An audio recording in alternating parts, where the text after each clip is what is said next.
C'est bon? Putain, ça tourne et tout?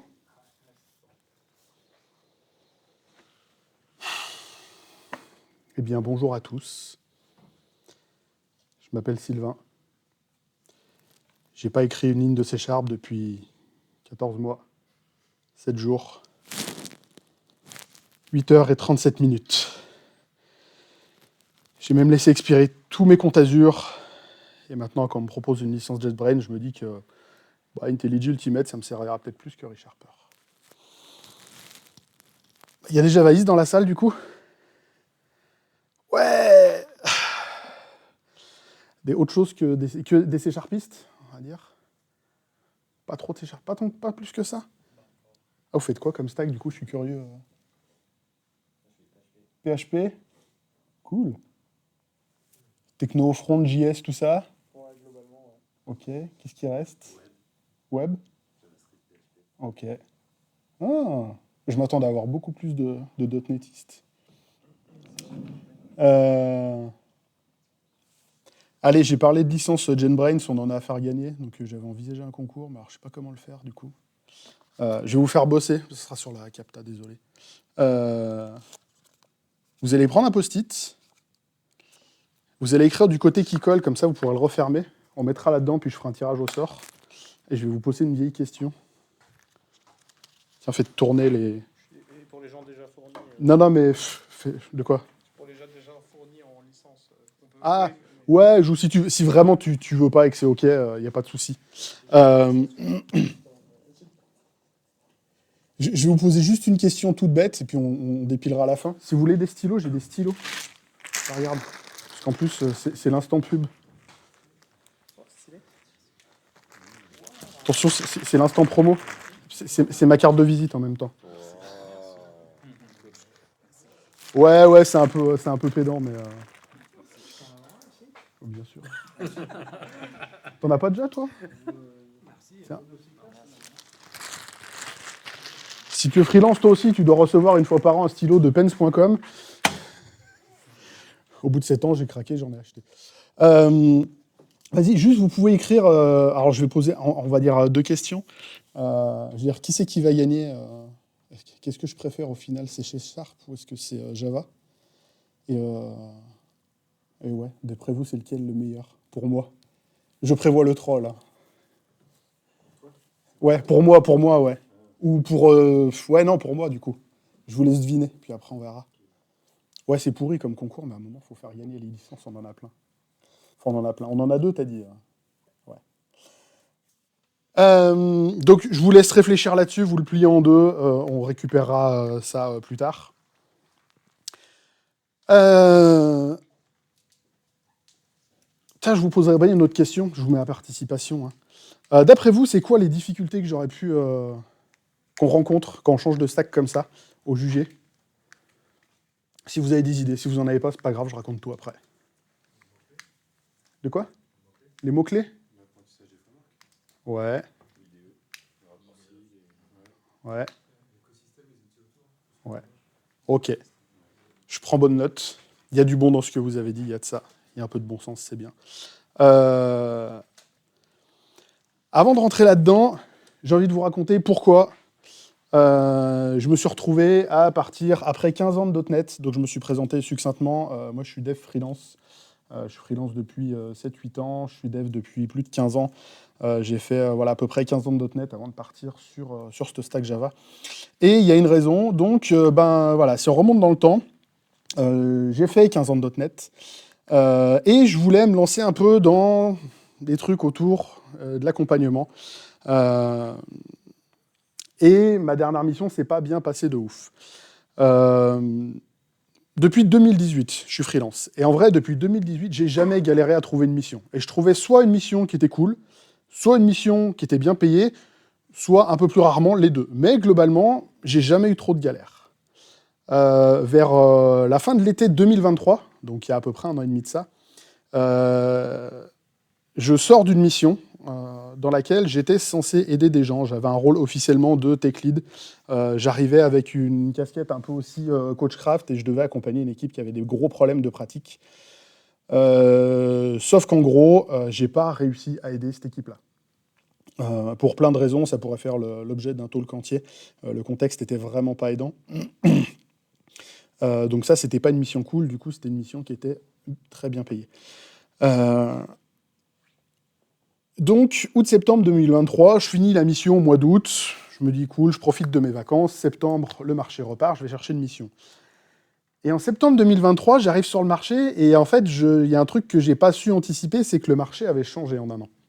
En vrai, il avait commencé à changer au début de cette mission-là, mais j'avais pas vu les signes avant-coureurs. Euh, et le marché est beaucoup, beaucoup plus tendu. Je me rends compte rapidement qu'il va falloir que je fasse des efforts, soit sur la mission, soit sur le TJ, soit sur le télétravail, et je prie fortement pour que ce soit pas les trois en même temps. Et globalement, les, les contacts que j'ai avec les commerciaux à ce moment-là sont hyper tendus et on me propose des TJ qui sont quasiment 50% plus bas que ce que j'avais sur ma mission d'avant. Donc j'étais prêt à accepter une baisse parce que je savais que j'avais un TJ qui était particulièrement haut sur la précédente. Mais 50%, voilà. Donc concrètement, à 15 ans d'XP, les commerciaux me proposaient des missions à 400 balles le jour. Et j'avais tendance à dire non. Euh, Déjà qu'à 500, je dis non, mais quand je leur annonçais 700, j'avais des voilà. Donc je découvre tout ça. Et je me rends compte qu'il va falloir que je fasse une grosse remise en question parce que j'ai tous ces questionnements-là. Qu'est-ce que je vais trouver? Comment je vais faire? Je peux plus juste attendre passivement qu'on me trouve une mission ou à gérer avec le réseau direct comme je faisais depuis pas mal d'années.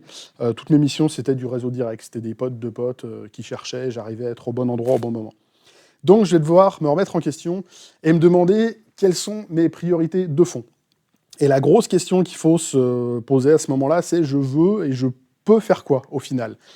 Dans le fond, je suis pas hyper technophile. Je suis pas super bon pour apprendre des frameworks par cœur. Je faisais de l'Azure, mais j'ai bossé avec des archis qui avaient une connaissance, on dirait, qui s'étaient fait injecter la MSDN dans le cerveau.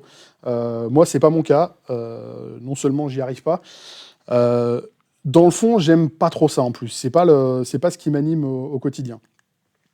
Par contre, ça fait quelques années que j'ai commencé à apprendre tout plein de trucs dans le craft, à apprendre des trucs en DD. J'ai commencé par TDD, et puis j'ai ramé à apprendre du DDD, du BDD, et tout plein de choses dans la pratique, clean code, et tout plein de mots barbares comme ça. Et ça, pour le coup, j'aime bien. Euh, et bah, du coup, vu que ça me plaît, je me dis, je vais peut-être essayer de vendre ça, sachant que j'ai aussi cet avantage, j'aime bien transmettre cette partie-là. À ce moment-là, ça fait déjà 3-4 ans que j'anime un podcast où je parle beaucoup de craft. Donc je me dis, allez, je vais essayer de vendre ça. J'ai un petit truc dans ma tête qui me dit, fais gaffe, gars, tu commences à ressembler au coach agile à vouloir vendre du coach craft, mais passons, on va s'y faire. Donc je vais essayer de vendre ça. Le seul truc, c'est qu'il faut que j'intègre du coup des contraintes du marché dans l'équation de ce que je voudrais faire. Parce que je sais d'expérience que les missions .NET plus Craft ou des missions de tech lead sur une stack .NET sont pas légion. J'ai l'impression d'avoir épuisé les trois quarts des clients potentiels sur la région lyonnaise. Je sais qu'il y en a plein que j'ai pas vu, mais j'ai quand même déjà pas mal tourné. Et ça pue. Et je me dis, il faut peut-être que je rajoute une corde à mon arc. Comme ça, j'aurai un nouveau pan de marché qui s'ouvre à moi. Dans ma dernière expérience, je bossais sur une appli web en .NET, mais à côté de nous, on travaillait directement avec une équipe de data scientists et de machine learning engineers qui écrivent du code en Python toute la journée. Ce sont des gens qui sont très forts en maths pour analyser de la data, faire des projections, des machins, mais ils écrivent du code. Et ils n'ont aucune culture du code. Et je me suis dit, il y a vraiment un truc à faire côté Python et côté culture de code. J'ai l'impression qu'il y a du business derrière. Le seul problème, c'est qu'à chaque fois que j'ouvre un truc en Python, je me dis, j'aime pas. Mais pourtant, il y a du taf là-dedans. Donc Python, je mets un peu de côté, je garde ça dans un coin de tête. Et je me pose après la question de Java, parce que quand on regarde le marché, si on commence à dire je sais faire du Java, il y a quand même une grosse place de marché qui s'ouvre. Et en plus, je me dis, c'est quand même vachement plus proche de C Sharp. J'en ai fait à la fac, alors, au début de ma carrière, un petit peu aussi, mais ça commence à dater. Donc je me dis, vas-y, go pour Java, on peut essayer. Le seul problème, c'est où? Comment je vais vendre ça? J'en ai pas fait depuis 15 ans, j'ai pas d'expérience Java sur mon CV. Comment je vais vendre ça? Dans la vie, je suis quelqu'un qui a vachement de chance. Je suis souvent aux bons endroits, au bon moment. Je premier degré, hein, je suis convaincu que je fais partie des gens qui sont plutôt chanceux de la life pour plein de trucs. Euh, Et j'ai un coup de fil un jour qui arrive et qui va changer pas mal de choses. Il y a un client à Lyon qui cherche un profil qui est d'abord orienté sur de la notion de craft. Le seul problème, qui du coup n'en est pas forcément un, mais c'est que c'est sur une mission Java. Et donc avec ça, il va falloir que j'arrive à convaincre. Il va falloir que j'arrive à convaincre pas que les gens que j'aurai en face de moi. Il va falloir d'abord que j'arrive à me convaincre moi. Est-ce que je suis assez bon crafteux pour prétendre à un poste de ce type-là, vu que ma dernière mission a été relativement catastrophique, ça ne me met pas en position de confiance. Est-ce que j'estime être assez bon dev avec des bases assez solides pour me permettre de changer de stack, comme ça, vas-y, du jour au lendemain, je change de stack. .NET, j'ai 15 années d'XP qui me permettent de justifier de mon expertise. Là, j'ai 0 année et il va falloir que je sois fluente sur une techno. Est-ce que je vais pouvoir le faire ? Est-ce que je suis assez à l'aise dans mes pompes pour me lancer comme ça sur ce genre de profil ? Est-ce que je vais arriver à convaincre ma future équipe ? Ça, c'est les questions où je vais devoir convaincre les autres. Est-ce que je saurais supporter les contraintes du projet avec un TJ qui était bien mais pas top, comme on dit, avec du présentiel et tout ? Mais je me suis dit, allez, on va quand même essayer. J'ai l'opportunité, je pars du principe, j'ai de la chance, il y a ce coup de fil qui vient, on va essayer. Et je me suis dit, vas-y, on va dans le grand bain. Moi, je voulais ressembler à ça, YOLO, c'est magnifique, j'y vais. En fait, c'était à quoi je ressemblais, en fait. Ouais, il est pas mal comme ça. En plus, ça se trouve, il va tomber sur le bateau, il va se faire super mal. Donc, j'y vais. J'envoie le CV, j'ai un entretien. Et pendant l'entretien, il faut quand même arriver à convaincre un minimum. Donc, je prévois 2-3 stratégies d'entretien. Le premier, c'est appuyer sur ce que moi je sais faire, sur ce que moi je connais. C'est toute ma stack de craft. Je pratique TDD au quotidien. J'ai bossé en BDD depuis pas mal d'années. J'ai fait une formation CQRS, Event Sourcing. J'ai commencé à le mettre en place sur une précédente mission. J'aime bien la doc vivante, je l'ai mis en place aussi sur un ou deux projets. J'ai fait une formation DDD, je pense savoir en expliquer les concepts de base. Et j'essaie tant que possible, à chaque fois que je sors un mot-clé, d'avoir une expérience tangible derrière. Et quand on me pose la question sur un truc où j'ai pas d'XP, oui, j'ai lu des trucs, j'ai vu en meet-up, en conf, mais je sais pas forcément. J'essaie d'être le plus propre là-dessus. J'appuie aussi la dimension transmission, communication. J'ai un blog qui est un peu mort, mais j'ai eu fait quelques articles sur du contenu comme ça. Et puis j'ai un podcast, je fais des confs depuis quelques années sur des sujets assez variés. J'ai parlé de freelancing, j'ai parlé de craft, j'ai parlé de pratique, j'ai parlé de tout plein de choses. Donc j'aime bien transmettre. Ça, j'essaie vraiment d'appuyer là-dessus. Et puis, j'essaie de rassurer sur mes faiblesses, parce qu'à un moment, il faut le rassurer, le client. Donc la partie Java, j'essaie d'appuyer que Java et C#, quand on regarde les syntaxes, franchement, c'est quand même pas loin. Hein. Il n'y a pas grand-chose qui change de l'un à l'autre. C'est des langages qui sont orientés objet, il y a plein de trucs en commun. Je me dis que ça doit quand même pouvoir aller. J'aime toujours apprendre, même si je suis pas un gros technophile, réapprendre un langage comme ça, ça me paraît pas si compliqué. Dans un coin de tête, je me dis, le reste de la stack, ça va peut-être pas être la même, mais on verra. Donc je déroule un peu mon truc, j'ai un entretien avec des gens plutôt sympas, qui pour certains parlent même presque plus que moi, donc ça a facilité un peu la chose. Ça fait marrer Aurélien dans le public, parce qu'il était là. Oui, c'était pas toi, c'était le PM, qui m'a beaucoup présenté le projet, moi je savais où j'arrivais. Et donc au final, on me dit, go, c'est parti, on y va. Donc de longues semaines d'administratif, le temps que je rejoigne ce grand client qui est une belle administration française. Allez, premier écueil, moi et ma zone de confort. J'ai un profil assez... j'ai beau donner des confs, m'exposer partout, j'ai un profil qui a j'ai très peu confiance en moi. Et j'ai tout de suite l'impression d'être très loin de ma zone de confort. Et en arrivant sur le projet, je ne vous cache pas que c'est tendu, parce que le premier truc que je découvre, c'est le niveau moyen de l'équipe. Les gens, ils ont un niveau de jargonnage technique qui est stratosphérique, ils parlent de plein de trucs. Moi, je connais pas grand-chose, je me dis, ouah la vache, ça va se voir que je suis une tanche, à la fin de la semaine, ils me virent. Va falloir s'accrocher. Ensuite, il y a le niveau d'exigence du projet. Le projet, c'est un projet qui a, à l'origine, qui a une grosse stack historique, qui a 10 ans d'âge. qui a un niveau de complexité stratosphérique, qui a été mis en place par des gens qui étaient super bons techniquement, mais qui du coup ont quand même fait un gros legacy bien habitable à gérer, à maintenir. Donc ouais, ça me rassure pas. Mais je suis sur la partie plutôt réécriture des nouvelles features à part, dans des nouveaux modules en mode Greenfield. Et je me dis, ça va peut-être aller mieux. J'essaie de me rassurer. Et l'autre truc qui me rassure, c'est qu'il y a des gros besoins côté craft. Et le niveau est hyper disparate. C'est-à-dire qu'il y a des gens qui sont déjà experts TDD et DDD et de plein d'autres trucs, et il y en a qui ont du mal à écrire des tests unitaires. Donc j'essaie de me rassurer avec ça. Mais allons-y, let's go. Encore de l'administratif, je mets 15 jours à avoir un PC qui marche, et enfin je vais pouvoir coder. Et là, coder, ça devient tout de suite l'enfer. Non, c'est pas vrai. Le début, c'était trop facile. Un peu de contexte, on va parler tech, parce que vous êtes des devs et vous aimez bien le code. J'arrive sur un projet en Java 21. Ça, c'est le premier truc facile. Parce que j'étais sur une version, j'ai plus la version de C# sur laquelle j'étais, mais j'étais à ce moment-là sur, a priori, une des dernières, ou l'avant-dernière au pire. Arrivé sur Java 21, en vrai, c'est une blague, il n'y a absolument rien à apprendre. Tous les mots-clés sont les mêmes. On a des classes, des interfaces, des records, on a du statique, du public, du private. Globalement, tout est pareil. La seule première différence que je note, ça va être toutes les API autour de la gestion des collections. En .NET, on a 10 milliards d'interfaces un peu compliquées à savoir ce que chacune fait.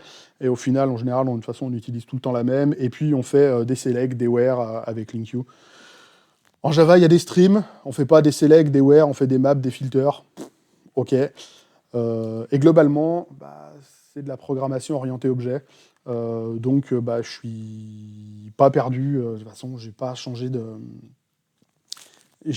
de paradigme à ce moment-là. La vérité, c'est que c'est pas pour moi que c'était le plus dur sur le projet. C'est que les gens qui faisaient du legacy dessus, ils étaient sur du Java 8 depuis belle lurette. Et quand ils sont arrivés sur Java 21, ils connaissaient pas les spécificités de Java 21. Moi, il y a 2-3 trucs dont j'avais entendu parler. J'ai fait « Oh, regardez, le pattern matching, c'est vachement bien, on peut écrire nos switches comme ça. » Et moi, quand j'ai un tech lead qui me dit « Ah, on peut faire ça !» Je fais « Ah, pas mal en fait, parce que concrètement, c'était pas une syntaxe que je connaissais forcément dans C#, mais j'avais essayé de m'en approcher par divers moyens, et je savais que c'était natif dans Java. Donc en vrai, c'était cool. J'ai découvert les optionals en natif depuis Java 8, je crois, et ça, c'était pas mal. Et pour les gens qui étaient sur Java 8, moi j'avais eu cette expérience-là il y a fort longtemps. J'étais sur un projet pour le compte de Carrefour. Donc je vais pas dire de bêtises, je crois que c'était en 2017, j'étais sur un projet en .NET 3.5. Pour les gens, .NET 3.5, ça doit dater de 2008-2009, c'était en 2017. Du coup, j'ai fait ça pendant un an, et après, je suis retrouvé sur un projet en .NET Core, avec du C# tout neuf. Je regardais ce qu'ils faisaient, les gars, je fais, c'est pas le même langage, là, je suis perdu. En fait, c'était, quelque part, j'avais pas changé de stack, mais je changeais de langage. Là, c'était pareil pour les gens qui passaient de Java 8 à 21, et au final, c'était plus simple pour moi, qui venait d'un autre langage, mais de rester sur des standards qui étaient quand même très très modernes. Donc voilà, je l'ai dit, j'ai fait un peu de pattern matching. C'était un peu les 2-3 briques que je récupère de la functional programming, que j'aime bien. En termes de différence, de trucs qui peuvent être un peu plus piquants, c'est le moment où on va troller un peu. Moi, les javaïstes, ils m'ont cassé les pieds pour 2 trucs. Le premier, ils savent pas écrire une phrase, les javaïstes. Vous savez, en début de phrase, on met une majuscule. Donc après un point, on met une majuscule. Les javaïstes, ils mettent des minuscules au début des noms de fonctions. C'est n'importe quoi, ça. C'est la vengeance, ils m'ont cassé les pieds, parce que vraiment, en habitude, en automatisme, je mettais une majuscule. Ah, mais pas de majuscule, espèce de C-sharpiste. Ouais, bon, ça va. Et ils se moquent des gens qui font du .NET, parce qu'on met des i devant les noms d'interface. Mais eux, ils mettent des impl à la fin des noms des implémentations. Donc, Dans la réalité, je vois 1 ou 2 trucs qui me manquent dans Java. C'est au niveau gestion des strings. L'interpolation est toujours pas là chez Java. Pouvoir mettre mes paramètres entre accolades au milieu de ma string. C'est relou en Java, je suis obligé de faire une énorme string avec des trucs entre crochets, puis je fais un replace à la fin. Sérieux, les gars. Enfin, vraiment, il y a des trucs hyper avancés dans Java. Enfin, le pattern matching, en gros, avec des types algébriques où je peux faire un switch sur mes types et avoir quelque chose d'exhaustif facilement dans le compilo, que j'avais pas encore dans .NET quand j'ai arrêté, mais il me semble que c'est arrivé depuis. Là, voilà. Donc au global, ça va. Et là est arrivé ce que j'appelle les problèmes. J'avais anticipé des problèmes, des difficultés, mais la première, il y en a qui l'ont dit, la première difficulté, c'est l'idée. 15 ans de Visual Studio, même si j'ai passé quasiment toutes les versions possibles et imaginables de Visual Studio, arriver sur IntelliJ, c'est une galère. J'avais pas anticipé ça.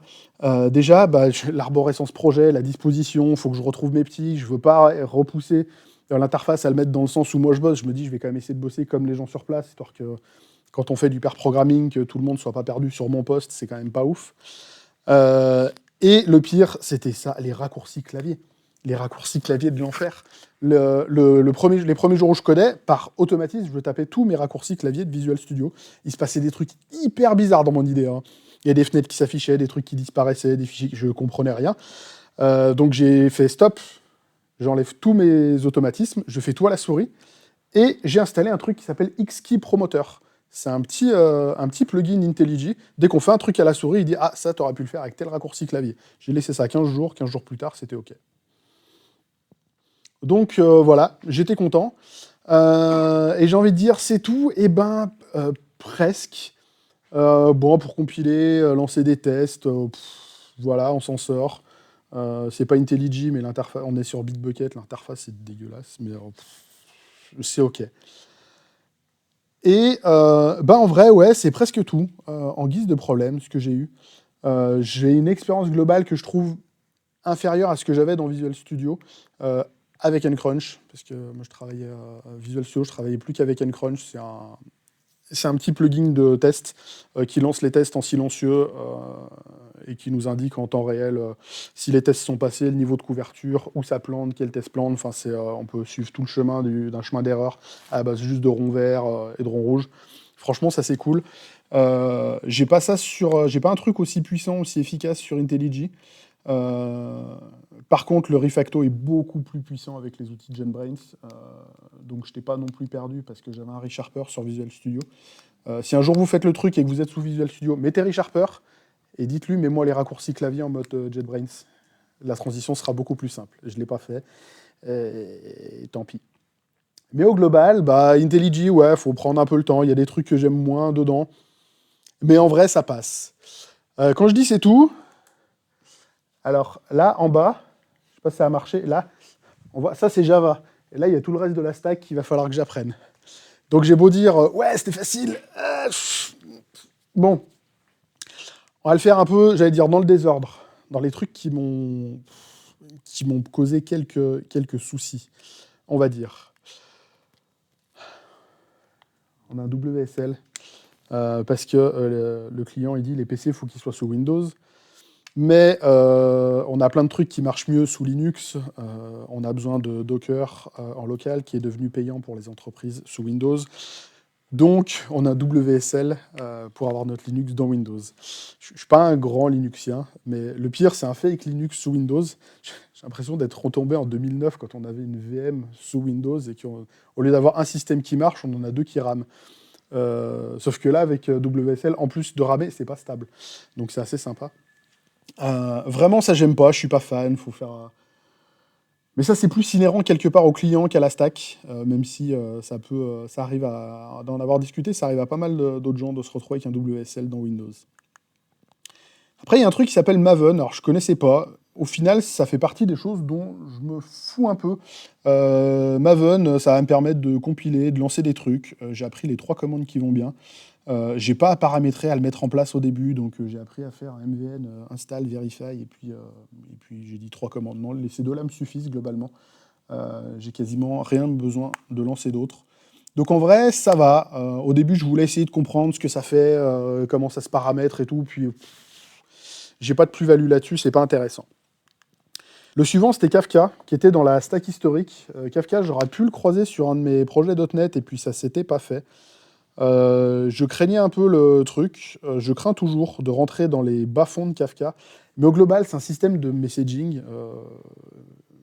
J'ai déjà fait des trucs qui y ressemblait dans une stack Azure avec des services bus. Il y a les mêmes notions, on peut envoyer des messages sur des groupes, quand ça marche pas, on a un système de dead letters, pardon, des trucs comme ça. Les concepts, en vrai, j'ai le principe général. Alors dans les faits, ouais, il y a des spécificités à Kafka que je maîtrise pas encore. Je sais pas si j'ai envie de maîtriser. On a sur le projet, comme je disais, le niveau de l'équipe est un peu stratosphérique, donc il y a des gens qui maîtrisent ça très bien. J'irai pas chercher beaucoup plus loin si j'ai l'occasion, peut-être, mais aujourd'hui, je sais faire, je sais pousser des trucs dans Kafka. Non, sur le projet, on n'a rien où on push. On a que de l'écoute, mais ça n'a pas l'air non plus d'être super sorcier. Donc ça, je suis content. On a du Oracle. Oracle, j'ai entendu plein de gens qui disaient du mal de Oracle. En arrivant, je me suis dit, oh la vache, ça va être l'enfer. Alors, globalement, ça a l'air chiant. Dans la vraie vie, ça reste du SQL pour le quotidien, on fait des requêtes dessus. Je ne ferai pas d'admin. Il y a des gens qui ont présenté des trucs, c'est stratosphériquement chiant, Oracle. Mais en vrai, ça se gère. Et de toute façon, on a un ORM que je déteste au moins autant qu'Entity Framework, hein, je vous rassure, j'aime pas les ORM. Mais du coup, en fait, je touche pas trop à Oracle. Donc en fait, dans la stack, il y avait tous ces trucs-là qui pouvaient poser problème, mais qui au final on arrive à minimiser ça, parce qu'il y a des experts dans le coin, parce que en fait, c'est pas le cœur de métier. Et encore une fois, j'étais pas là pour apprendre trop de techno, j'étais là plus pour amener de la bonne pratique sur du craft. Du coup, tous ces trucs-là, c'est poussé au bord du domaine et du cœur métier qu'on fait, donc ça me paraît OK. Et enfin, je vous ai gardé le meilleur pour la fin. J'ai essayé de faire un truc très moche. Attention. C'est moche, hein? Voilà exactement comment je le vois. Donc Spring, ça s'appelle Spring. Je vois une espèce d'hydre à 9 têtes, là, qu'on ne peut pas buter, sauf si on arrache tout d'un coup. Et sinon, si tu en enlèves un bout, ça repoussera quelque part. Alors Spring, c'est un espèce de framework modulaire qui voudrait tout faire dans Java. Je voyais plein d'offres, cherche dev Java, Java Spring Boot, Java Spring machin.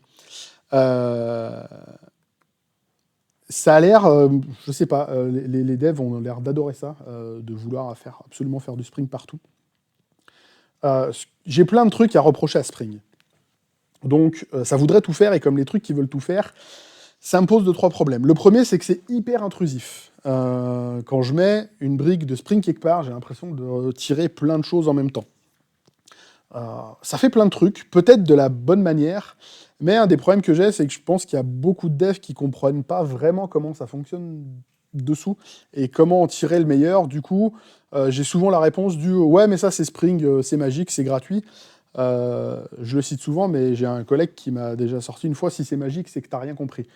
Et moi, j'aime pas quand je comprends rien et quand c'est trop magique. Et Spring, c'est ça que je lui reproche. Il y a énormément de magie dans le code. Il y a beaucoup de choses, moi, qui me posent souci. Typiquement, l'injection de dépendance. Dans .NET, j'ai une injection de dépendance qui est un peu verbeuse, mais qui est explicite.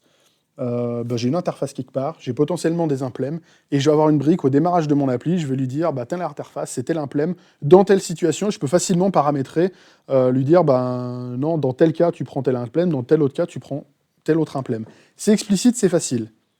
Spring, c'est beaucoup plus facile. On met des services, des arrobas services, des petites annotations. Oui, les annotations en Java, c'est un arrobas. En .NET, on met des attributs entre crochets. Si c'est comme ça qu'on fait, je me rappelle plus. Je commence à oublier. C'est terrible.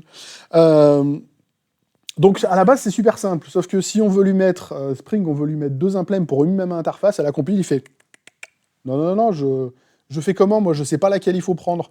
Et en fait, c'est un truc tout bête, mais c'est vite infernal. J'ai eu l'habitude de bosser avec des fakes, des in-memory, et j'aime bien pouvoir les injecter facilement dans mes tests. Et là, tout de suite, c'est un peu plus compliqué. Je suis obligé de les injecter potentiellement à la main, enfin de les instancier à la main. Alors, je sais que c'est possible d'agir sur les contextes, mais Spring, je trouve que c'est le genre de framework qui te fait payer très très cher le fait de ne pas utiliser ce pourquoi il est prévu dans son cas nominal. C'est-à-dire, dès que tu sors un tout petit peu du cas nominal, ça va te coûter une blinde. Enfin, une blinde, pas en termes d'argent, en termes de temps, en termes d'effort et de charge mentale. On a la même un petit peu pour quand je disais que JPA, c'est la brique d'ORM. qui fonctionne avec Hibernate. Alors ça, je parle de trucs, j'ai pas encore tout compris, parce que j'ai pas mis full les mains dedans. Je déteste ça. Moi, on m'a dit, alors c'est facile pour faire ta couche d'accès aux données, tu crées une interface, et puis c'est tout. Tu mets les bonnes décorations, et c'est tout. Mais comment ça, c'est tout Ouais, le moteur, en fait, il va analyser que ta méthode, elle s'appelle getById, et puis elle va faire le getById dans la base. Je fais, alors, pardon, j'ai une interface qui, en fait, est une implème. Ouais, mais c'est gratuit. Je fais, non, ça me plaît pas, parce que moi, j'ai eu l'habitude de bosser, j'ai des interfaces de repository, et puis je vais, pour mes tests unitaires, je vais pouvoir moquer juste ma base de données. Je vais pouvoir passer sous test ma transformation d'objets DTO dans mes objets métiers, tout ça. Là, c'est compliqué à faire, et ça me plaît vraiment pas. Donc voilà, le trop de magie. Je sais plus qui avait dit que, je sais plus où je l'ai lu, un jour j'essaierai de retrouver, ça dit une lib, c'est toi qui l'utilise. Un framework, c'est lui qui t'utilise. Et donc voilà, j'aime pas trop Spring. Après, je m'y fais, j'essaie de petit à petit de comprendre un peu comment ça marche. Je vois plein de javaïstes de la hype qui parlent beaucoup de Quarkus. Peut-être que ce sera une alternative. Je sais pas, un jour je ferai un tour dessus. Je sais pas à quel point ça remplace Spring tout parti. Mais j'ai vu ce truc-là. En conclusion, je ne peux vous dire que je hais les annotations. Je vais dire un truc positif.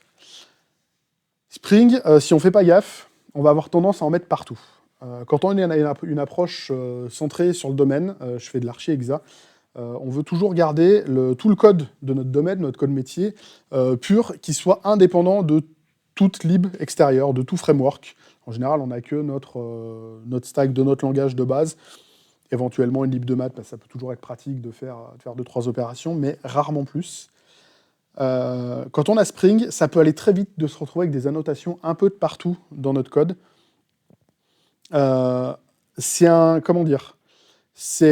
c'est un point faible de Spring, mais qu'on peut arriver à transformer en point fort, dans le sens où, avec les bons tests d'archi, on peut vite se faire retoquer et avoir l'assurance qu'on garde un cœur de domaine qui va être propre dans une clean archi ou une archi exa. Je pense que ça peut faire un garde-fou qui est intéressant, et ça fait ce cas-là pour nous. Au début, j'avais tendance à me dire, je pose des annotations de services, de trucs comme ça. Il ne faut pas réécrire les trucs après que j'ai dit. C'est de la triche. Mais voilà, pour moi, ça fait un garde-fou un peu sympa. Enfin, un peu sympa. Un garde-fou potentiellement assez pertinent. Vous avez, quand je vous disais que je ne suis pas des fronts. Alors, il est temps de compter les points entre Java. Alors, je dis Java et .NET. En fait, c'est un des écueils qu'on a. On dit Java versus .NET. En fait, il y a deux choses. Il y a Java en tant qu'écosystème, et il y a .NET en tant qu'écosystème, puis il y a Java en tant que langage, et C# en face. Mais on va compter les points. Alors, vas-y, j'ai envie de dire, quel est le meilleur langage? Je vais récupérer vos votes. Allez, comme ça triche pas. Puis après, je tirerai au sort. Puisque ça... Allez. Vas-y. Comme ça, je secouerai le truc. Ah, mais vous n'avez pas mis vos noms? Non. Si? Non. C'était pas dans les specs. C'est vrai que c'était pas dans les specs. Mexi implicite, explicite, c'est la base de mon métier, je ne l'ai pas fait. S'il n'y a que toi qui n'as pas le prénom, ça ira. On retrouvera. Toi aussi? On reconnaîtra vos écritures si ça... Vous vous reconnaîtrez, vous vous battrez. S'il y en a qui disent non, c'est moi. Et au pire, on en fait gagner 2. Alors j'ai une réponse toute faite là-dessus. Quel est le meilleur langage? Voilà, c'est la majorité dans la salle qui va dire non, c'est C#, non, c'est Java. Par défaut, on a arrêté Python et PHP, c'est sérieusement. Et non, j'ai pas parlé de JavaScript, j'ai dit que je parlais de langage. C'était le tacle pratique. Non, en réalité, on s'en fout. Ma conclusion après un an, un peu plus d'un an, entre les deux stacks, c'est que les deux stacks sont globalement équivalentes. Il y a des plus, il y a des moins. Il y a des trucs qui ne me plaisaient pas dans C#, mais j'y étais habitué, donc je faisais avec. Qui ne me plaisent pas dans Java, mais je ne suis pas habitué, donc ça me fait râler. Mais pour être honnête, Java 21, l'expressivité du langage reste excellente. Sur certains points, meilleure que C#, sur d'autres, moins bonne. Donc, en vrai, aujourd'hui, je m'en fous, j'ai envie de dire, je peux aborder les deux projets dans deux langages différents. J'ai même ce problème, j'ai des petits projets perso que je voudrais faire.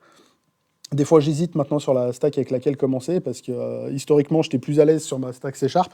Mais là, ça veut dire faut que sur mon PC perso, il faut que je réinstalle un Visual Studio, enfin que je le mette à jour, que je reprenne mes raccourcis clavier dans l'autre sens.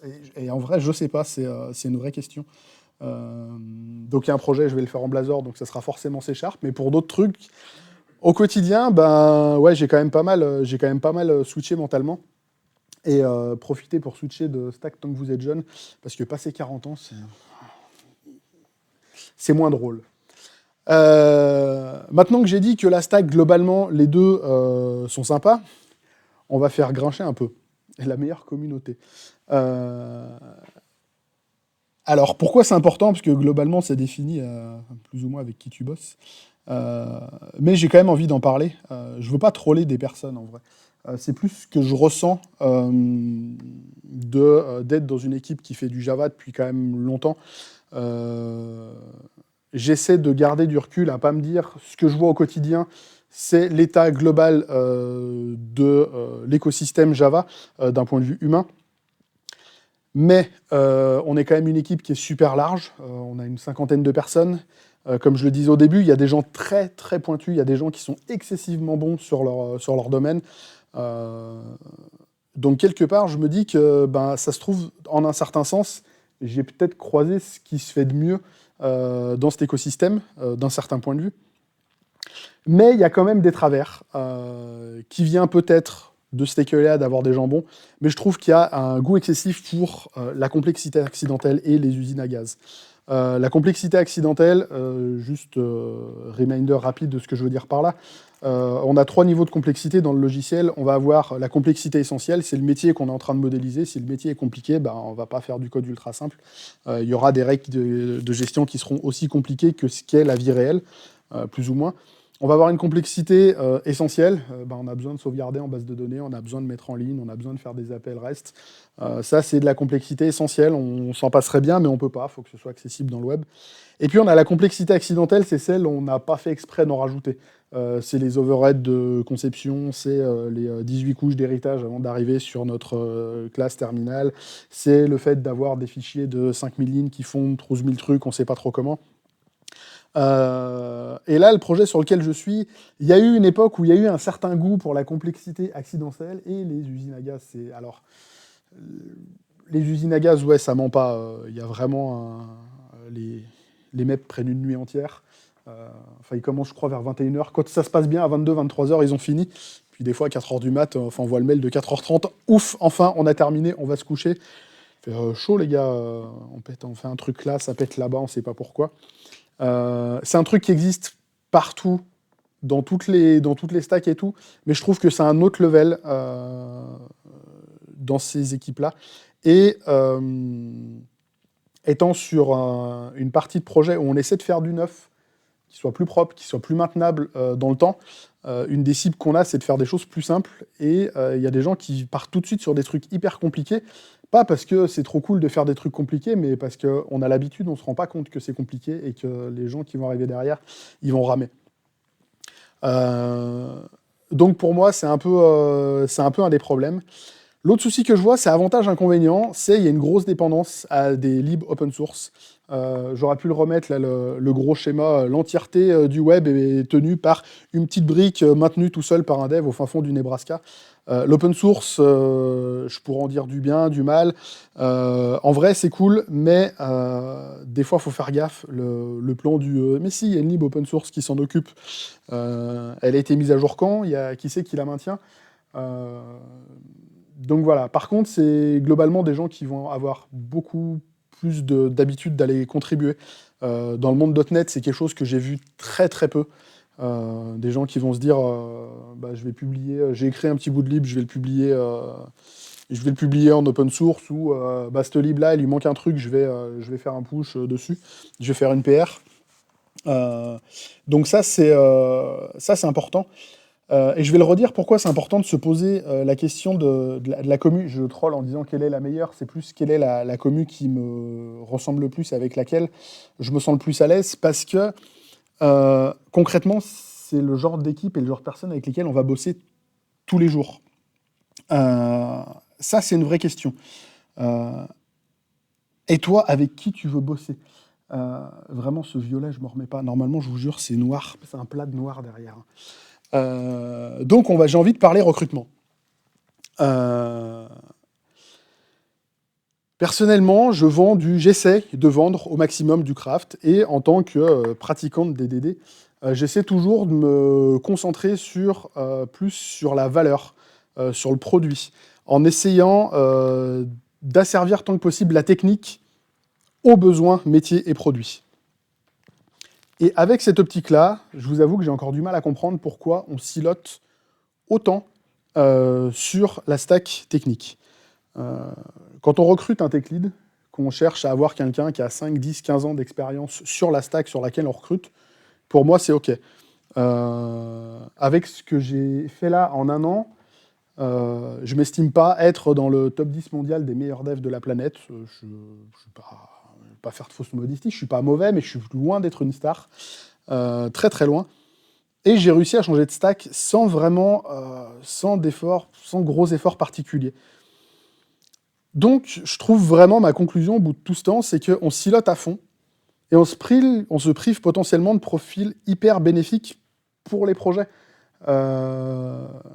Des fois, on peut avoir des gens qui connaissent le métier, qui connaissent le secteur, qui connaissent certains enjeux, qui vont comprendre beaucoup plus vite les demandes des PO ou des utilisateurs.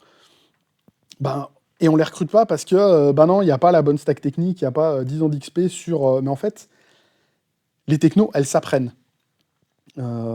C'est même un truc qu'on vend à longueur de journée. Vas-y, on est dev, la techno, elle avance super vite, c'est hyper important de faire de la veille, sinon on va être largué. Ok, du coup, on apprend tout le temps. Donc en fait, c'est quoi le problème?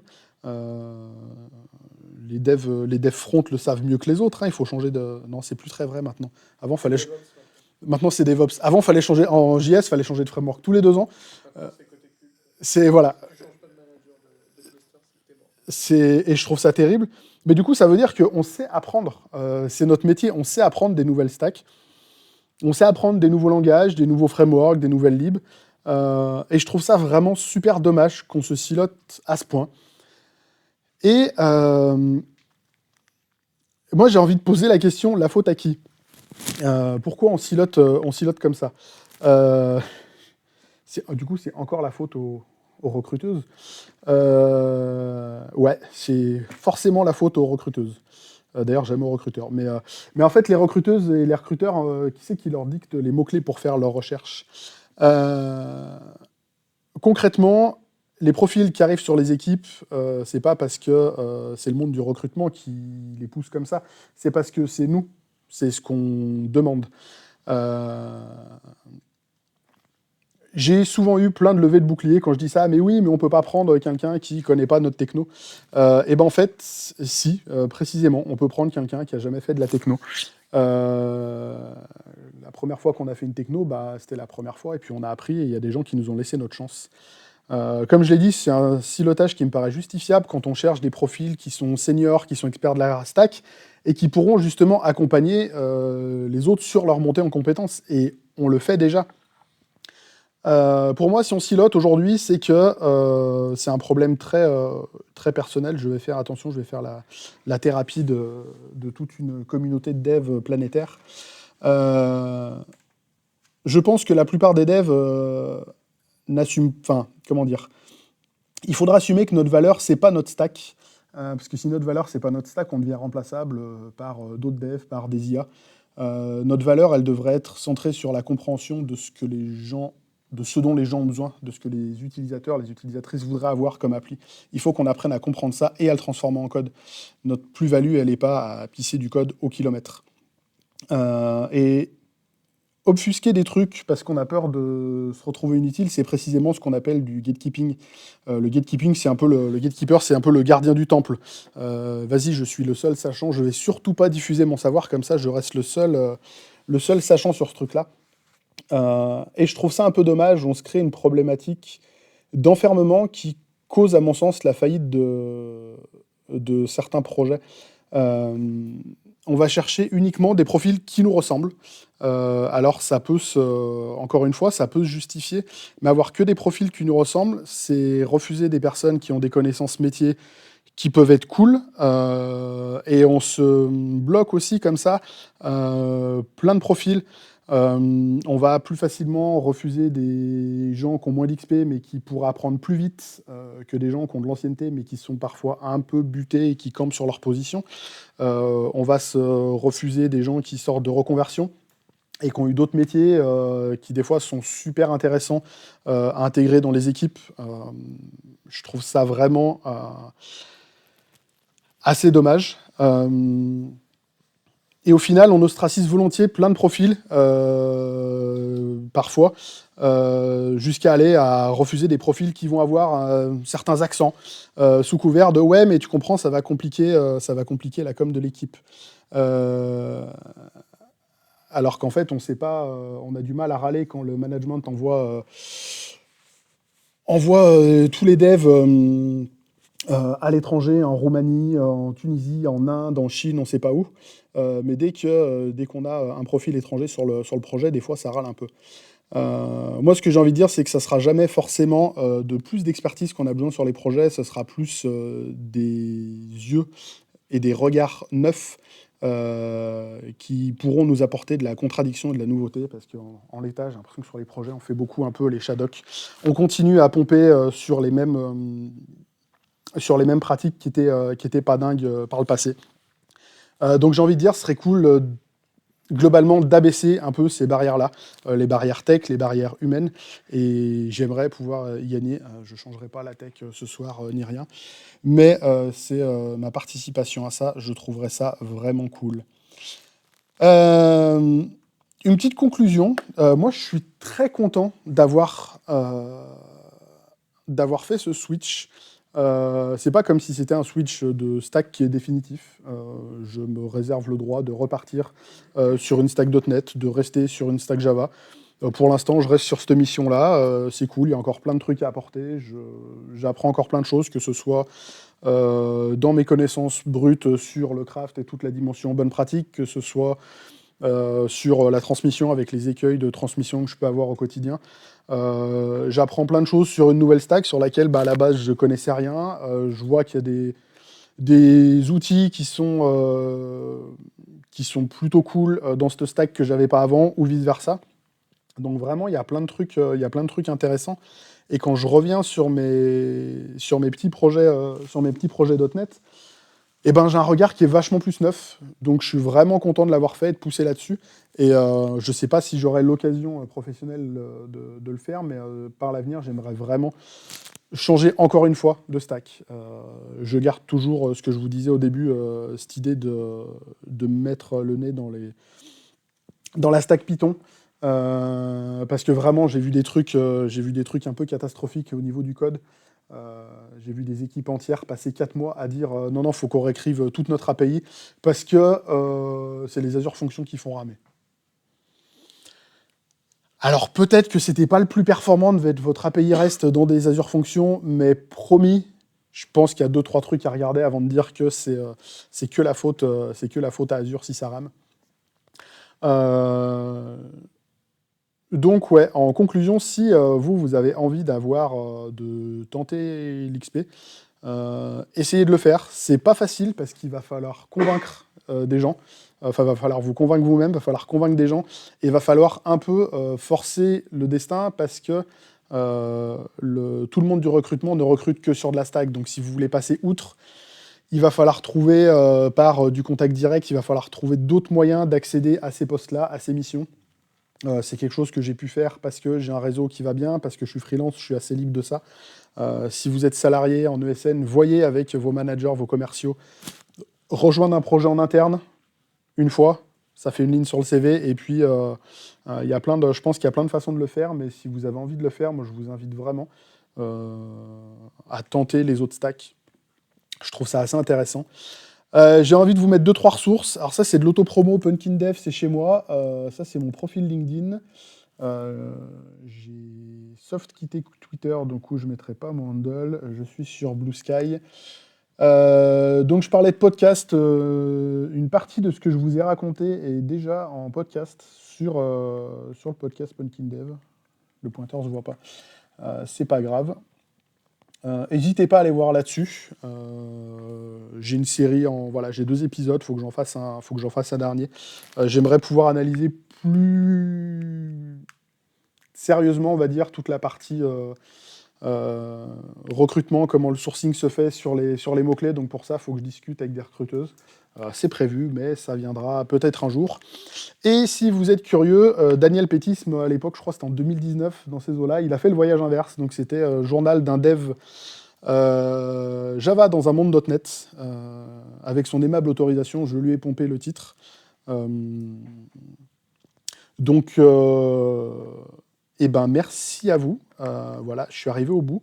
Je ne sais pas si vous avez des questions. Pour le coup, c'est la première fois que je présente ce sujet. Merci pour votre indulgence. Je l'ai poussé sur d'autres confs. Il évoluera sûrement dans le contenu. Si vous avez des questions, des feedbacks, je suis open. Et sinon, j'allais dire, vas-y, on va faire un tirage au sort, savoir si c'est les gens qui gagnent. Si vous voulez réfléchir à des questions. Alors, s'il n'y a pas de nom, on essaiera de trouver qui c'est. Florian, attends, avant de voir, on va voir la réponse que tu as mise. Il faut que ce soit une bonne réponse. C'est toi. Florian, je cherchais. Ça colle bien. .NET, qui c'est qui gagne? Bah non, en fait, je sens que vous aurez tous perdu. Alors, .NET, en vrai, ouais, je suis retombé sur j'ai relancé un projet Blazor. Le problème, c'est que j'ai plus ma licence Crunch, donc là, en ce moment, je suis moins bien sur .NET. Et il y a tout le monde qui dit .NET. Personne n'a mis un... Vas-y, ni l'un ni l'autre? Non? Qui vous avez mis? Eh ben écoute, on va dire que c'est les premiers. Hein. Ah, mais je sais pas qui c'est celui-là, il n'y a pas de nom, il y a Florian. Avec une petite écriture, c'est qui le petit nom, petit .NET? Qui c'est vous n'avez pas mis votre nom? Ça, c'est toi? Bon. Eh ben, faudra voir avec le camarade juste derrière pour des licences JetBrains. Il faudra filer votre mail. Alors, JetBrains, vous pouvez avoir... de quoi, pardon? Il y a Ryder, ReSharper, IntelliJ... comment? Ouais. Ouais, il y a plein de trucs en vrai dans les licences IntelliJ. Oui, il y a du PyCharm que j'ai installé une fois. J'avais même installé une fois, ils ont un truc pour faire du Go, je crois. J'ai installé une fois parce que j'avais un truc. Ah, j'ai pas cherché Rust. Rust, peut-être je testerai. Prochaine stack. Le seul problème, c'est de trouver des stacks qui payent et qui aient du taf dedans, quoi. C'est genre, a priori, il y a plein de gens qui font du Rust en prod. J'ai jamais vu une annonce. Bon, ça a l'air cool, hein, mais ouais, c'est encore un peu. J'ai l'impression de. Chercher les contribs aussi. Ouais. Ça fait des preuves que les gens savent en faire aussi. Oui. Il y en a. Non, mais il y en a, j'en doute pas. Il y a beaucoup de gens qui veulent s'essayer, mais les gens qui savent en faire professionnellement, il y en a relativement peu. Bah, j'en ai pas croisé beaucoup. J'en ai croisé un ou deux en conf, des gens qui, du coup, qui deviennent un peu des. Non, il faut faire que du Rust, tout le reste, c'est du caca. N'apprendra-t-on jamais. Mais voilà. Donc, prochaine stack, peut-être Python, peut-être je vais rester javaïste jusqu'à la fin des temps. Au secours. Ou peut-être je progresserai sur plein de trucs. Vous avez des questions, des remarques? Bah, vas-y. Tu as parlé d'entretien au début de ton entretien, ton switch, et à la fin, tu as parlé des entretiens en général. Ouais. J'ai trouvé ça assez intéressant. Est-ce que tu as été accompagné pour la mise en place de ton entretien Alors, est-ce que j'ai. spécifiquement Ouais. ou en général Je de rép- ta reconversion, entre guillemets, de ton switch? Je répète pour la capta, est-ce que j'ai été accompagné pour mon entretien? Un petit peu, dans le sens où la personne que j'ai dit un coup de fil, c'était factuellement un coup de fil, hein, le collègue qui m'a pingé, en fait, j'ai été accompagné et j'ai été beaucoup aidé en amont.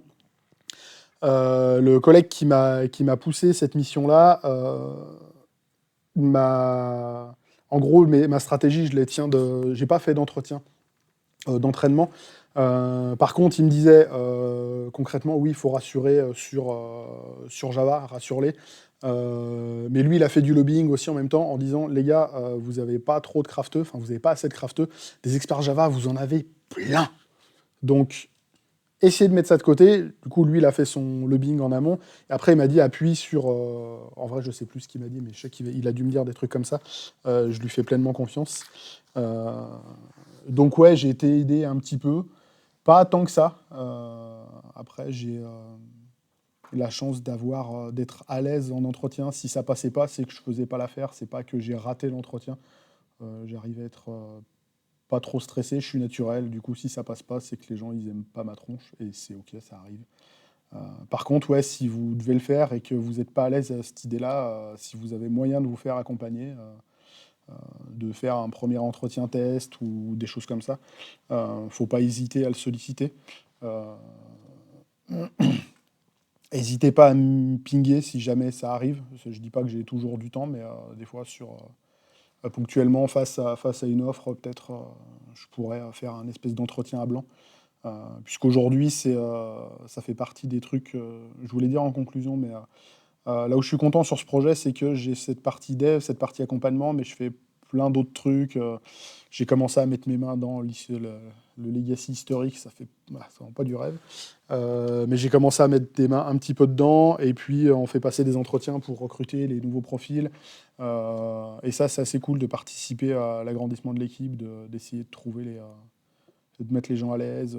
Du coup, je trouve ça sympa. Donc ça fait partie des trucs que je fais et que je peux faire à côté ponctuellement s'il y a des gens que ça botte. Ouais. Merci, c'était très intéressant.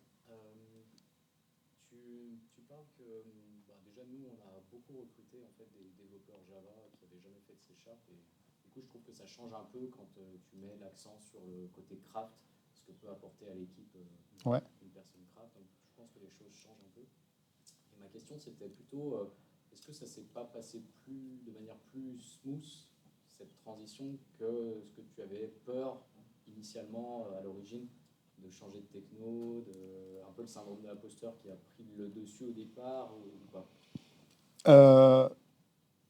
Euh, Attends, je refais. Si tu veux savoir si au final ça s'était passé plus smooth que ce que moi je craignais. Oui. Euh, Au global, oui. Même si le fait de se mettre en situation de stress soi-même, ça rend le truc moins smooth, mais c'est un truc qu'on se met tout seul. C'est un peu crétin. Mais globalement, ça s'est bien passé parce on se fait tout un monde de ce. Alors, en fait, moi, à la base, je me faisais pas un monde de ce changement de stack. Pour moi, c'était OK, je vais faire du Java. Mais quand je commençais à en parler, c'est quoi? Quoi? Mais t'es passé à l'ennemi? Ou alors, ah, ça y est, tu as enfin quitté le côté obscur de Microsoft pour arriver. Et vraiment, il y a plein de gens qui prenaient ça premier degré, genre, mon Dieu, mais pourquoi tu fais ça? J'ai discuté avec d'autres gens qui, quand je leur disais que ça avait l'air d'être un événement pour plein de monde. Il y en a qui me disaient ah, mais sérieux, on en est encore là? Je pensais que ça faisait 10 ans qu'on était passé, c'est bon. Bah, en fait, non, on n'en est pas passé par là. Et du coup, le fait que je sois pas forcément un professionnel de la confiance en soi, ça met un écueil qu'on se met tout seul. Enfin, c'est pour ça que je parlais d'écueil au début. C'est pas. euh, je sais pas, j'ai dû rediscuter avec un des chefs du projet au bout de 3-4 semaines qui m'ont dit bah, en fait, ouais, ton acclimatation à Java. Bah, en fait, c'est pas un problème et ça a créé un précédent parce que derrière, il y a deux autres profils comme moi qui sont arrivés. Un qui vient d'une stack plutôt Node, l'autre qui vient d'un monde PHP. Et ils se sont adaptés pareil parce qu'ils ont les bonnes bases en programmation orientée objet, parce qu'ils étaient, après c'est des profils un peu comme le mien, ils étaient là plus pour vendre du craft, mais leur adaptation Java, ça n'a jamais été un problème. Voilà, ça n'a jamais été un problème là-dessus. En vrai, c'est beaucoup, oui, la posture qu'on va prendre soi-même. C'est du chacun son profil. T'en avais une derrière, non? Je sais plus. J'ai cru devoir lever la main. Ouais. Oui, merci pour le talk. C'est marrant parce que ça me reprojette dans une expérience similaire il y a 10 ans en arrière. Et beaucoup de choses font écho sur Ouais. l'imposteur, tout ça, les fausses apparences, et notamment dans le jusque dans le titre, mais je comprends que ce n'est pas aussi symétrique. Moi, on me reprend à chaque fois pour dire non, c'est pas Java, c'est JVM et .NET. Oui. Mais je comprends pourquoi. Et ce serait marrant de comparer, ça m'intéresse de comparer sur certains points parce que en fait, les deux langages, les deux stacks, et même globalement l'économie autour de l'IT a beaucoup changé dans cette page-là. Et c'est marrant parce que j'ai des bilans un peu différents sur certains points, j'ai des étonnements, des rapports d'étonnement comme ceux que tu mentionnes, qui qui sont différents parce qu'en 10 ans, il s'est passé plein de trucs des deux côtés. T'es parti de... T'as fait dans quel ordre, toi? T'étais sur quel stack? T'es arrivé où? Sur .NET, pareil, pendant pas mal de temps. Ouais. Mon expérience. Et puis tenter le grand saut dans le monde Java avec la naïveté de dire oh, c'est le même langage. Et puis de se réaliser que non, on peut changer d'écosystème, de plateforme. Et j'allais sur la JVM et c'est la partie sur laquelle j'étais moins armé et que j'avais moins anticipé et c'est ça qui faisait défaut. Et après, il y a d'autres aspects dont tu as parlé, le Spring qui était déjà pas liquidé. Mais moi, le paradoxe, c'est que je suis tombé, enfin, on va parler de mon cas, mais avec des gens avec une opinion très forte et très expérimentée, et du coup, j'ai une teinte dans la conversion qui est peut-être pas différente, mais qui a donné un feedback un peu particulier. C'est-à-dire que les gens avaient une opinion très forte. Par exemple, ils étaient dans mon Java, mais très hostiles à l'époque à Spring, alors que tout le monde faisait que ça. Ok. Et c'est assez intéressant parce que du coup, il y avait un peu la confrontation. Et c'était assez enrichissant parce que moi, en tout cas, ça m'a pris plein de choses parce que je me souviens. Et je voulais rebondir sur un point que tu as mentionné sur le fait d'avoir peur. Le paradoxe, en fait, c'est qu'avec du recul et ton expérience, tu t'es rendu compte que tu apportais d'autres choses et que c'était qu'un détail. La stack, enfin, je résume ce que tu dis, mais que ta valeur était sûrement ailleurs et que du coup, c'était peut-être pas si important de s'attarder à ça. Donc, tu t'y mis un peu tard. Et moi, j'inviterais des gens peut-être moins expérimentés à faire cette transition beaucoup plus tôt s'ils en ont l'occasion, même si on va leur faire penser par le réseau des RH, les employeurs, qu'il faut qu'ils se spécialisent sur une stack. Tu l'as dit toi-même, mais j'appuie là-dessus, c'est une connerie. Et je vous invite au contraire à faire des sauts et des transitions le plus tôt possible, le plus vite possible, parce que moi, c'est un des trucs qui m'a fait grandir, et on m'avait déjà prévenu. C'est très intéressant de changer de stack et changer d'horizon, Ouais. et de faire des écarts importants, parce qu'on apprend énormément de changer de langage, de stack, et ça nous rend beaucoup plus vite, plus fort techniquement, puis ensuite... Ouais.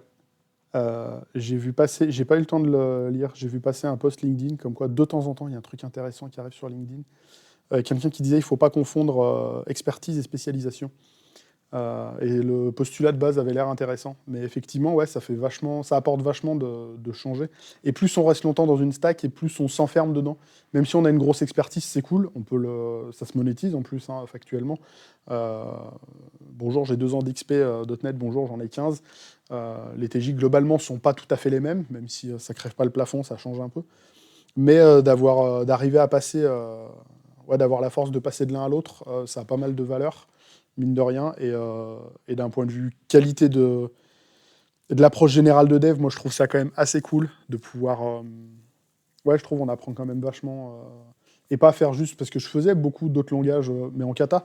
Je peux me pointer en meet-up, on fait un exercice de code, je voyais un peu de Java, un peu de TypeScript même, ça m'arrivait. J'ai dû faire une fois ou deux un peu de Kotlin, des trucs comme ça.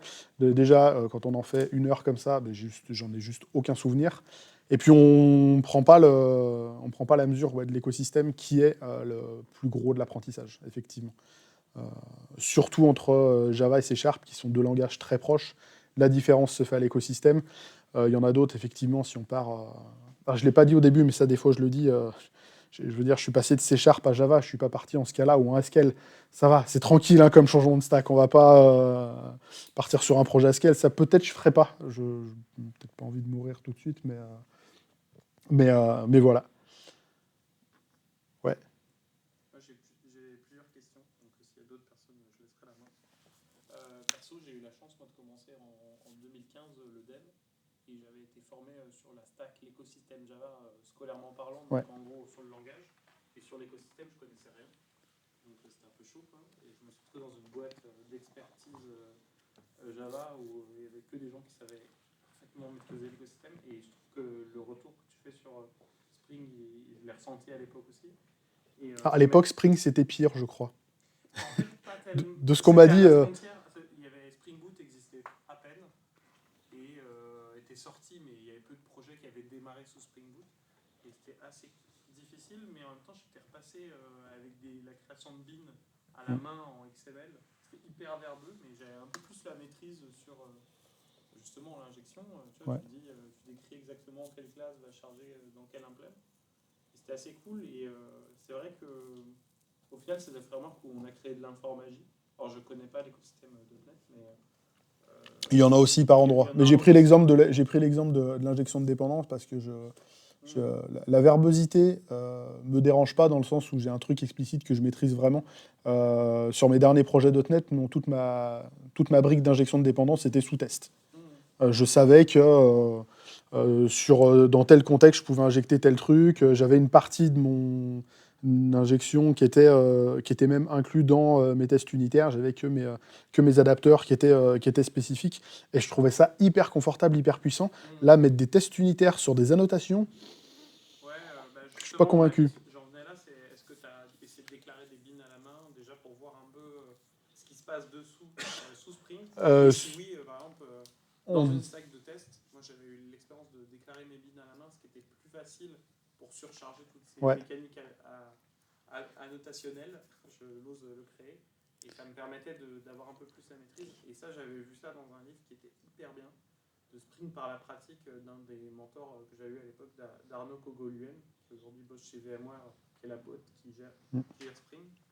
Et est-ce que ce genre de technique, tu as pu les aborder pour mieux comprendre ce qui se passe Je crois qu'on l'a fait un petit peu, mais ça reste assez marginal.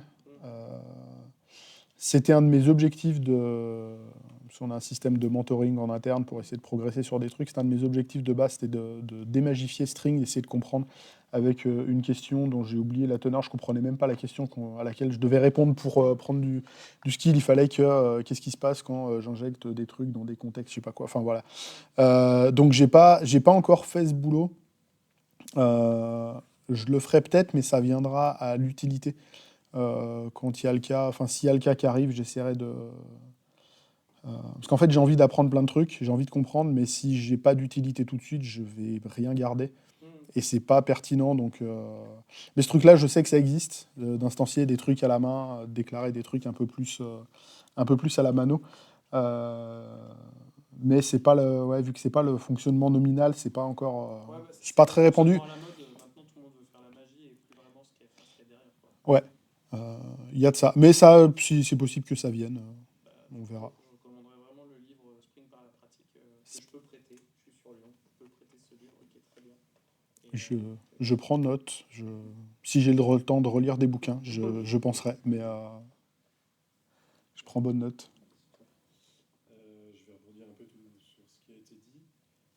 Personnellement, moi, je me suis reconverti dans l'informatique il y a maintenant une dizaine d'années. Et en fait, j'ai appris en Java, j'ai appris l'orienté objet, pas en C# en Java. Et j'ai été embauché tout de suite après ma reconversion dans une entreprise dans l'univers .NET. Et en fait, la transition s'est faite très facilement.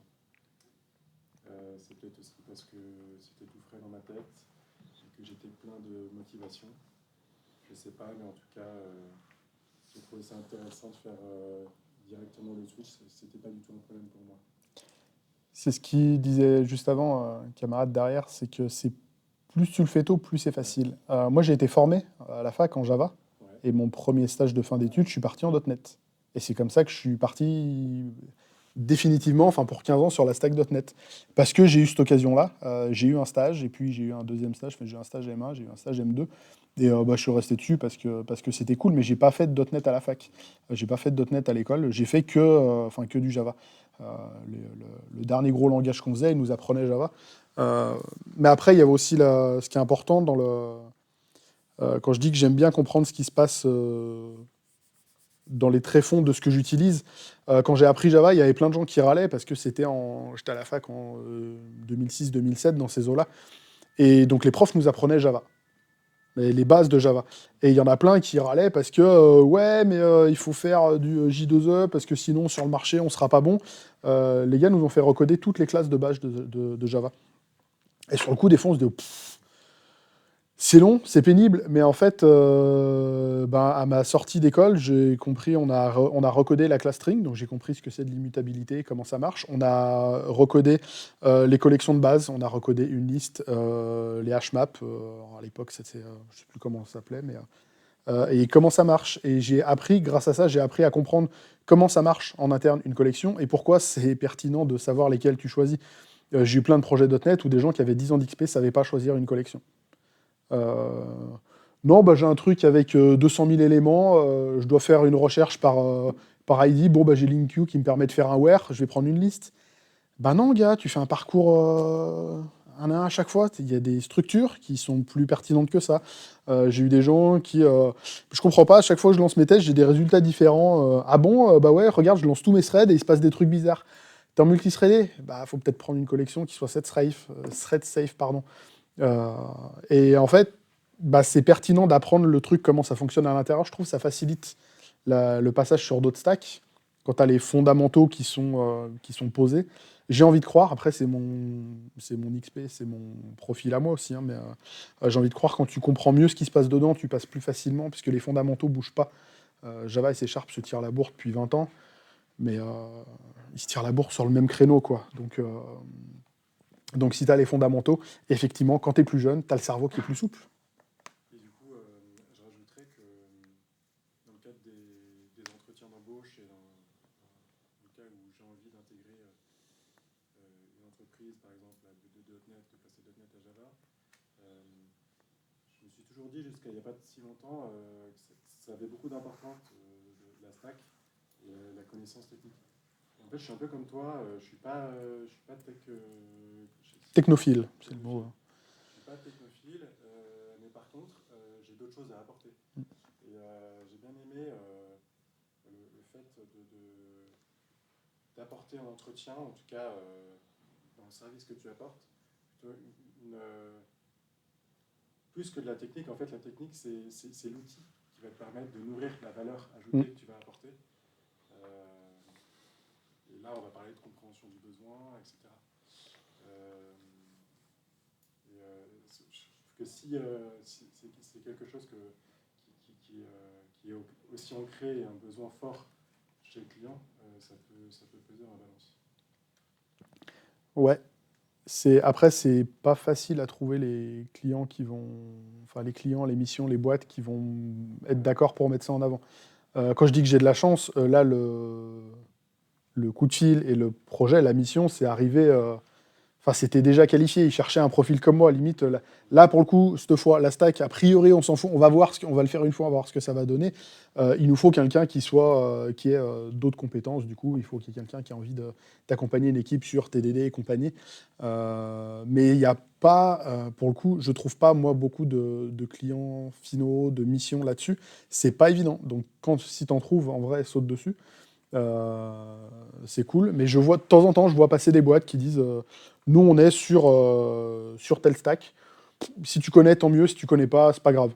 Il faut que tu aies envie d'apprendre, faut pas que tu viennes pour bitcher dessus. De toute façon, mais il y en a, en vrai, il y en a pas beaucoup. Hein, mais ça existe et essayer d'avoir autre chose à vendre, ça peut être différenciant, mais ça peut être aussi ostracisant parce qu'il y a des gens qui cherchent qu'à recruter des profils comme eux, enfin voilà.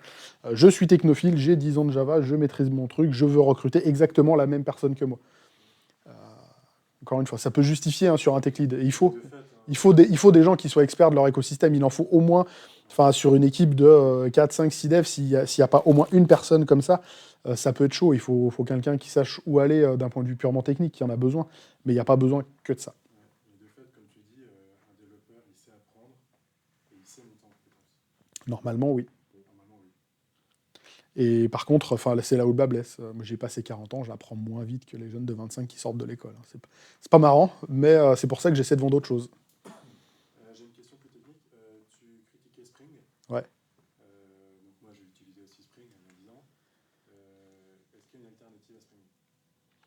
Eh ben, j'en sais rien. A priori, il y a des gens qui parlent de Quarkus, mais enfin, aujourd'hui, j'ai discuté de ça avec des collègues qui me disent, il n'y a pas full. Enfin, Spring peut t'apporter des trucs un peu partout. Tu veux faire justement, de l'accès base de données, ben, tu as JPA, tu veux faire du batch, tu as Spring Batch, tu veux faire du MVC, tu as Spring MVC. Après, quand tu tires ça, tu as toujours ton ton Spring Core qui arrive avec. Je sais pas, enfin voilà, moi, on m'a parlé de Quarkus, je sais pas. Alors, Spring est établi en fait, Ouais. c'est lui qui a changé le marché il y a des années. Il y a des trucs comme Micronaut qui commençaient à émerger un peu, puis il y a Quarkus qui est arrivé et qui est en train de prendre de plus en plus de place. Spring est très ancré dans l'univers. Ouais, c'est hyper ancré. Mais Quarkus se développe pas mal parce qu'il développe aussi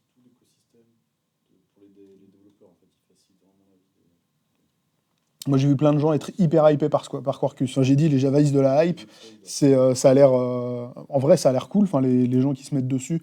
Je sais pas si c'est cool parce que, t'as vu, c'est cool, je fais un truc nouveau, du coup, je me différencie, machin, ou si c'est factuellement intéressant. Moi, j'ai pas de feedback constructif à mettre là-dessus, mais ça a l'air de s'installer. T'as un Lyonnais aussi, Julien Ponge, prof à l'INSA et qui bosse maintenant chez Red Hat, qui fait Vertix, qui est aussi une alternative framework-like de l'univers Java, écosystème Java, JVM, qui est assez intéressant, mais sauf que bon, il n'y a pas grand monde qui utilise ça, mais il oppose des problèmes.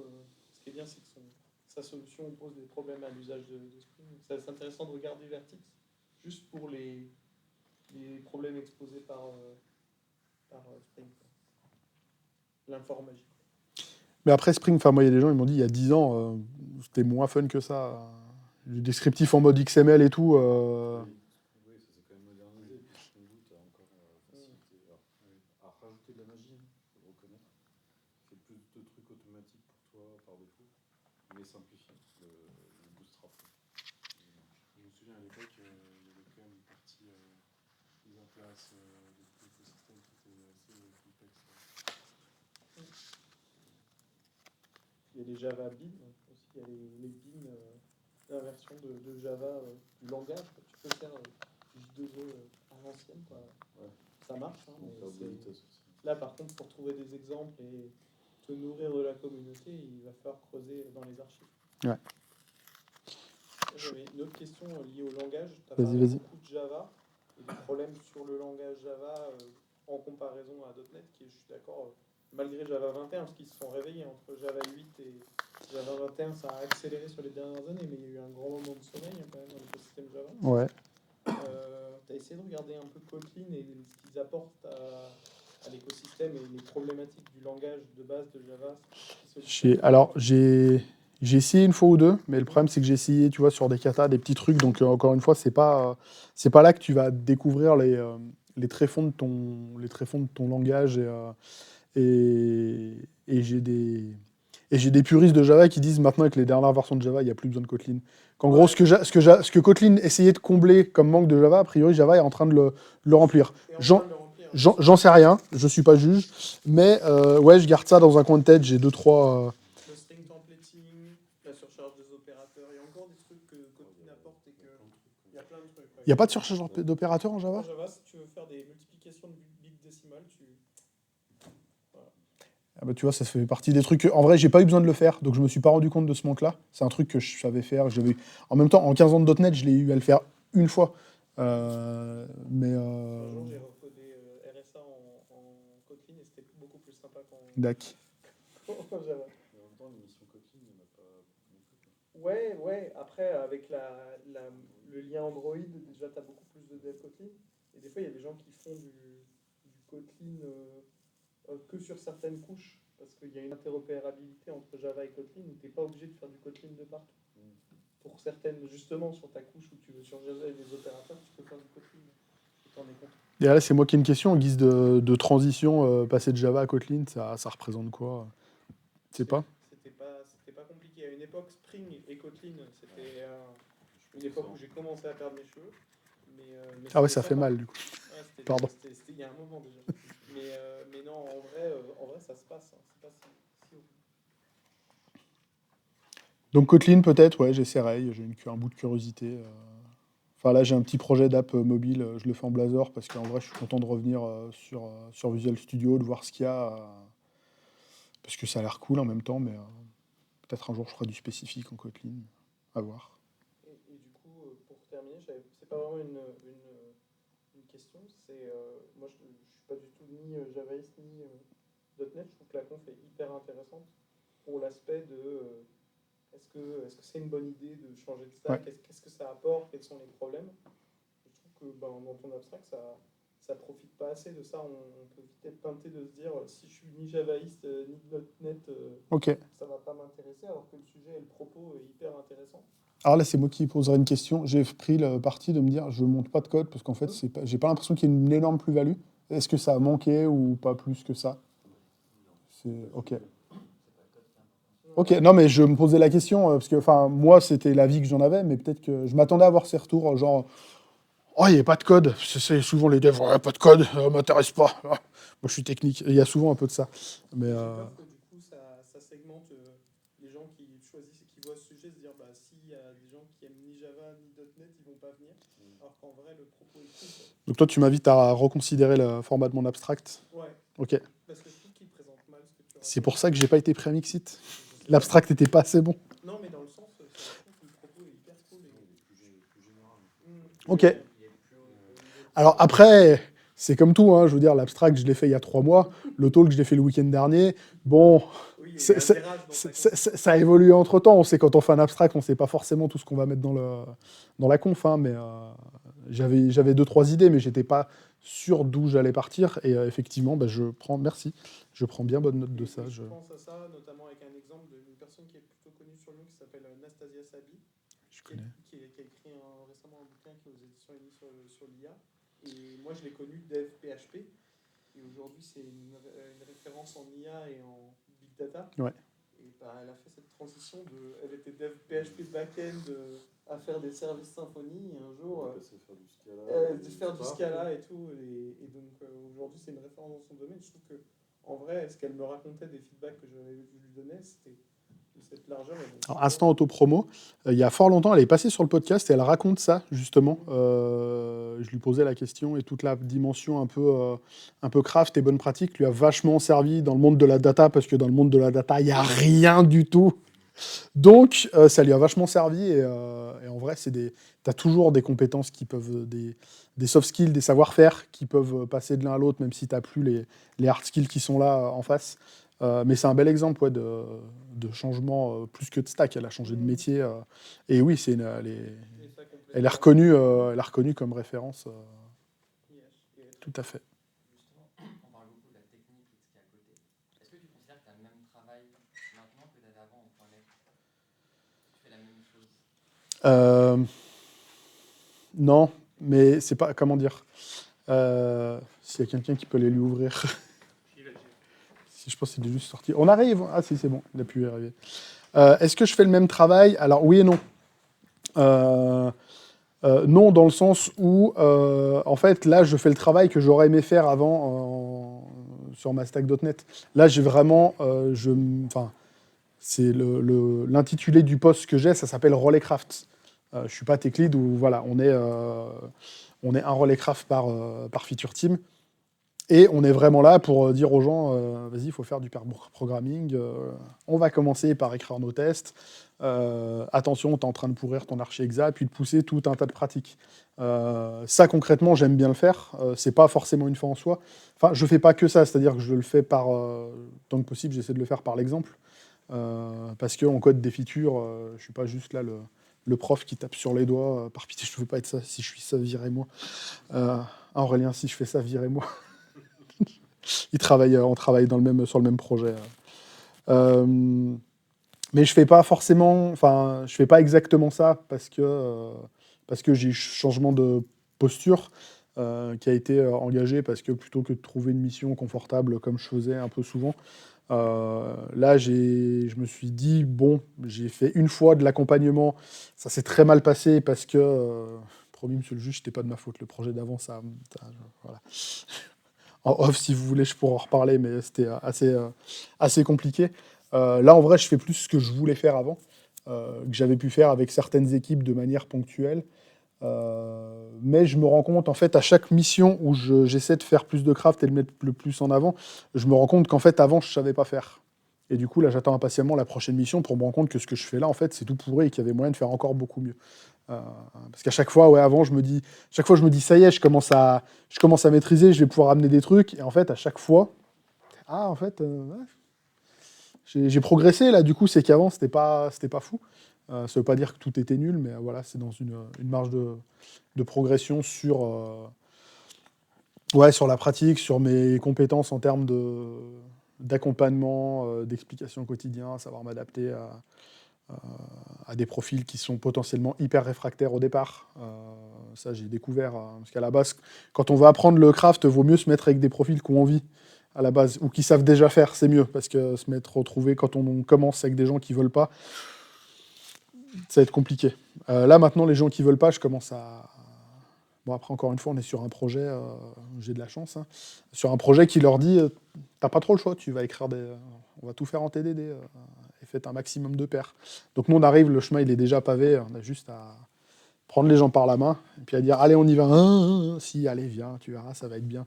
Du coup, ça râle un peu, puis les mois passant, ça râle de moins en moins, jusqu'à avoir des gens qui sont un peu moteurs, maladroitement, mais qui essaient d'être moteurs là-dessus, et c'est cool. C'est plutôt cool. Ouais. Justement, sur ça, est-ce qu'il y a une communauté, une tech, quelque chose qui fait qu'il y en a qui sont plus enclins à être sur un peu les pratiques craft? Eh ben, les Software Crafters Lyon, il y a un meet-up. Ils ont un meet-up par semaine. Et du coup, il y a tout un écosystème de gens autour de ça qui vont... Par rapport à ton expérience, est-ce que, je sais pas, par exemple dans la communauté Java, c'est plus enclin que .NET ou des choses comme ça? Alors, à l'origine, il y avait plus de craft dans la commu .NET.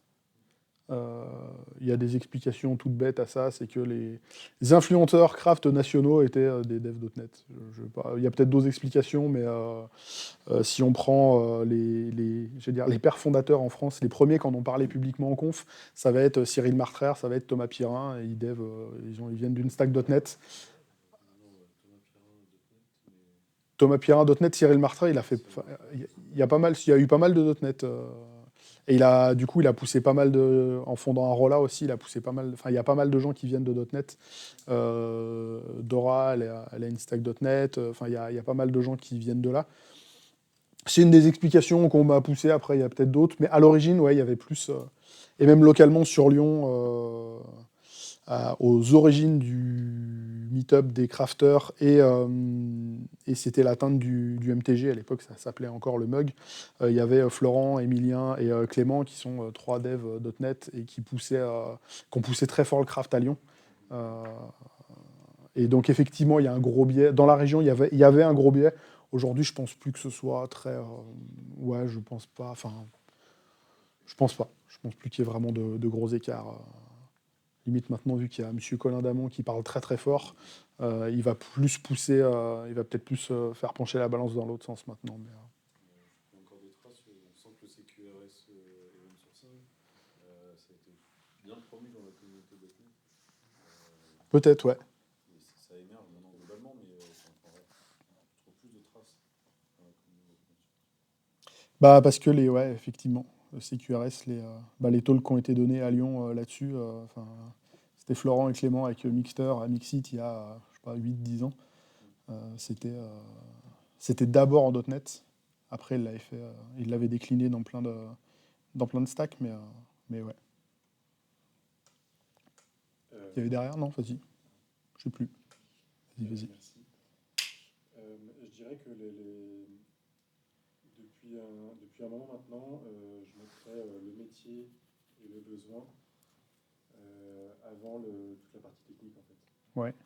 Je mets plus l'accent là-dessus, hein, sur le métier et le besoin que la tech. Je sais que la tech, en fait, je pourrais l'apprendre et que c'est pas un souci. Après, bon, ça me demandera plus ou moins d'efforts en fonction de l'écosystème et de la stack. J'ai une question comme ça ouverte. Aujourd'hui, entre Java et .NET, est-ce qu'il y en a, dans les missions qui sont aujourd'hui demandées sur le marché, est-ce qu'il y a plus de Java ou plus de .NET? Et en fonction, est-ce que si c'est Java ou .NET, est-ce que c'est des missions, est-ce que c'est des types de missions différentes, si c'est en Java ou si c'est en .NET? Je crois que je suis incapable de répondre à ça. Alors, je pense que d'un point de vue purement numéraire, il y a toujours eu plus de Java. Mais du coup, il y a plus de devs. Du coup, en termes de disponibilité, voilà, je sais pas. Je sais que, alors ça, c'est vrai en région lyonnaise. Je sais que, par exemple, il y a peut-être 15 ans, j'ai fait mon master à Grenoble, il y avait C'était beaucoup plus équilibré en termes de quantité. C'est-à-dire peut-être, je sors des chiffres qui veulent rien dire, hein, mais si à Lyon, il y a peut-être 15% de .NET pour 60% de Java sur le marché, à Grenoble, on était plus sur du 30-40 entre les deux. C'était quand même assez proche. Il y avait, en termes de dynamisme, je sais qu'il y avait beaucoup plus de projets .NET. Après, est-ce que c'est les mêmes projets? Il m'a semblé que tu disais que sur ta mission en Java là, que tu as intégrée, c'était quelque chose que tu avais du mal à trouver dans les missions en .NET. Ouais, je pense, parce que les contextes où globalement où on n'est pas foutu dehors dès qu'on parle d'écrire des tests. je- Quand je parle de craft, déjà, je vais juste remettre le truc à ce niveau-là. Euh, et j'en ai fait pas mal de ces contextes-là à Lyon, côté .NET. Je dirais pas que j'ai vu toutes les boîtes où c'est possible de le faire, c'est pas vrai, mais j'en ai déjà vu un paquet.